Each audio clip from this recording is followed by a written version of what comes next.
mga BNP, hindi po kami ang kalaban.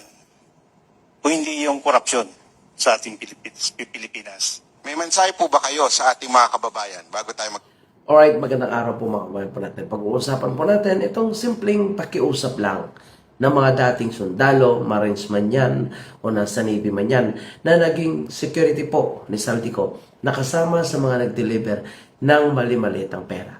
Ang pakiusap po nila, lalong-lalo na po sa mga otoridad, sa mga pulis natin, na sundaluhan, na sila po ay hindi kalaban. Which is totoo naman mga kabayan natin.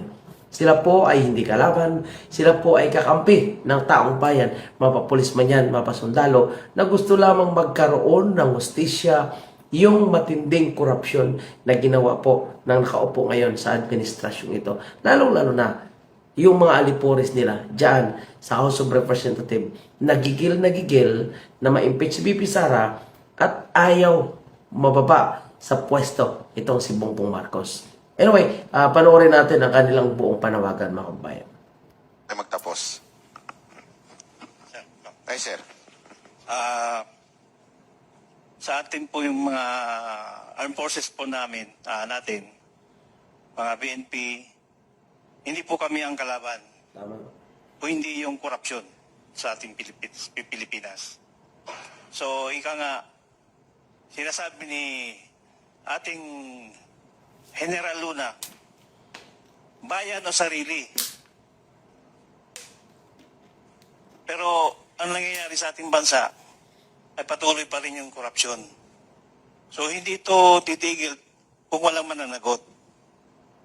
At sana naman matultukan na to kasi kung hindi ito matultukan, tuloy-tuloy pa rin ito. Tama. 2 generations sa mga anak namin, sa mga apo namin, at sa mga pagdaan pa ng ilang taon. So sana, pakiusap po sa taong bayan, lalong-lalo na sa mga kasama namin sa AFP, sa PNP, hindi kami ang kalaban. Tama. Korupsyon ang kalaban natin para matuldukan, matapos na to. Yun lang po. Maraming salamat. Meron pa po bang gustong magdagdag? May dagdag lang po ako, sir, sa masasabi ko lang sa ating kababayan na sana huwag naman nila kaming ibas o sirain tungkol dito sa nilad namin na tungkol din sa korupsyon at saka sa ibang anomalya sa gobyerno. Dahil sinabi lang din namin kung ano yung totoo dito at ipag-pray ko na rin po sila, pag-pray namin sila na sana mabuksan na yung kanilang kaisipan para sa ikabubuti ng ating bansa na hindi lang puro panira yung sinasabi nila. Yun po yung mga naniniwala din po sa amin. Salamat po sa inyo at makakaasa kayo na ang laban na ito ay hindi na magbabago. Tatapusin na namin ito. So napakaganda pakinggan po yung kanilang pakiusap, mga kabayan po natin. At dahil dito nga, nilalahad nga nila yung katotohanan at sinasabi din nila yung kanilang paninindigan. Ito, yung bago nating stop yung video, narinig nyo po na yung laban na ito ay talagang paninindigan na po nila, mga kababayan po natin. At ang pakiusap nga, hindi naman kami yung kalaban, which is totoo po, mga kababayan po natin. Pero yung mga sundalo, pulis po natin, alam ng lahat ng mga Pilipino na kayo po ay sumusunod lang sa utos ng nakatataas sa inyo. Pero sana, maisip nyo naman na kung mali, baka nga namang, pwede nyo nang hindi sundin. O, diba? Kasi kawawa po yung ating bansa kapag itong mga kasama natin na mga naninindigan, sila yung may alam, sila yung buhay na witness, sila mismo yung nagde-deliver ng pera. Pag pinabayaan ito ng sambayan ng Pilipino, pag hinayaan po ito ng mga otoridad po natin na takutin, gipitin, ipakulong ng kanilang mga matataas na opisyal, ito mga nakaupo sa gobyerno. At nakita natin ngayon kung sino po yung mga nagre-reklamo sa kanila. Laila de Lima, Trillanes, halos lahat yan, mga kababayan po natin, kasabwat sa pagnanakaw ng nasa gobyerno natin ngayon. So hayaan ba natin ang labang ito ng mga bayaning sundalo natin na sila ay matalo ng itong mga maimpluwensya, mapera, which is sila nga yung mga nakatanggap ng di umano'y mali-malitang pera. Kaya dapat magkaisa talaga yung lahat. Dapat talaga isuportahan ito. At nakita nyo ngayon kung ano po yung ginagawa ng gobyerno ni BBM dito po sa mga taong tumutulong dito.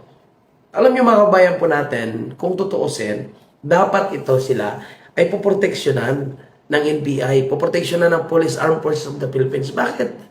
Sila po yung buhay na testigo. Sila po yung mga testigo para mapanagot ang korap. Pero sinasabi ng mga pulis natin, sinasabi ng NBI, sinasabi ng Armed Forces of the Philippines, nakaisa nyo kami sa laban kontra corruption. Putya, ito na po yung mga Marines, nagsasalita,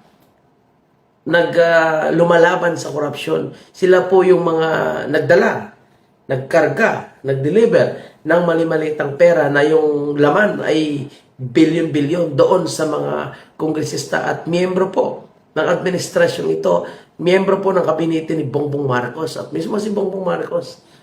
Kaya dapat sila ay bigyan ng protection. Tingnan nyo, may malaking isda po ba na nakulong ngayon? Wala po. Anong nangyayari sa investigation sa Blue Ribbon Committee? Nagpatuloy po ba? Wala po. At ito pa ha, i-connect natin, bakit sila kinakatakutan na ipatawag sa Blue Ribbon Committee? Kasi nga, sila ay pwede nilang ibulgar ang katotohanan. At itong si Tuta Soto na paulit-ulit nilang matapang na sinasabi na talagang naideliveran nila ng pera.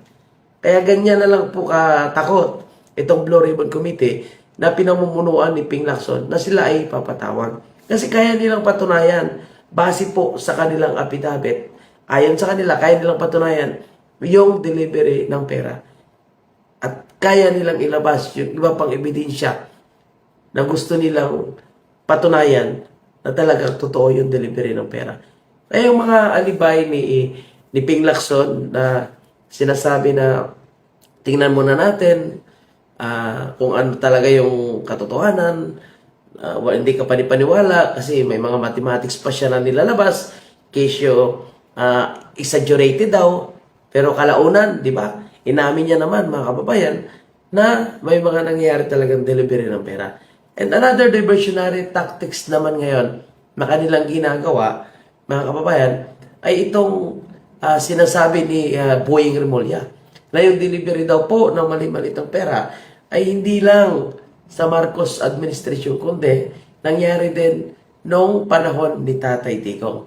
Sa maikling salita, hindi niya sinasabing sinungaling, hindi niya sinasabing fabricated, hindi niya sinasabing invento, pero sinasabi niya may nangyari din noong panahon ng nakaraang administration. In short, inaamin na ni Boying Remulla na talagang totoo yung delivery ng mali-malitang pera.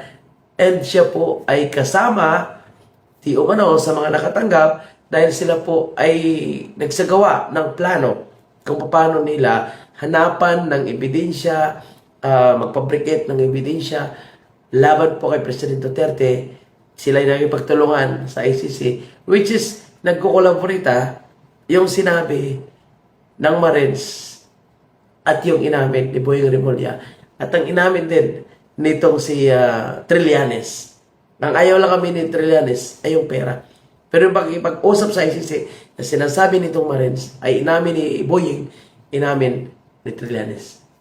So ano pa yung inaantay natin lahat? Ano pa yung inaantay ng pulis kasundaluhan po natin? Para bigyan nila ito ng protection. Para ito ay kanilang suportahan. Nandiyan na lahat eh. Nilalahad na po nila lahat. Simple lang kanilang pag-iusap. Suportahan sila. Hindi sila kalaban, kundi sila ay lumalaban para sa hustisya, para mapanagot itong mga magnanakaw, itong mga korap na nakaupo sa gobyerno. Na siyang rason kung bakit tayo nagiging mahirap at kulang ang serbisyo na ibinibigay ng gobyerno sa taong bayan. Yun lang. Maraming salamat.